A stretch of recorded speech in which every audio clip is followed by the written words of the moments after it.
madam ಈಗ ಬೆಳಗ್ಗೆ ಅಂತಲ್ಲ ಈಗ ಸಾಯಂಕಾಲ ಅವ್ರು 6 ಗಂಟೆಗೆ ಹಾಕೊಂತಾರಲ್ಲ ಅವಾಗ ಯಾರನ್ನೂ ಕಳ್ಸೋಕ್ಕಾಗಲ್ಲ ಮೇಡಮ್ ಈಗ ಪರವಾಗಿಲ್ಲ ಇನ್ನೇನು ಮಾಡೋಕ್ಕಾಗಲ್ಲ ಮೇಡಮ್ ಈಗ ಅವ್ರು ಹೇಳೋ ಪ್ರಕಾರ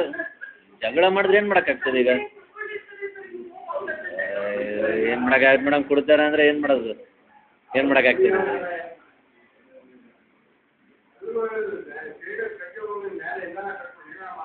ಹಾಂ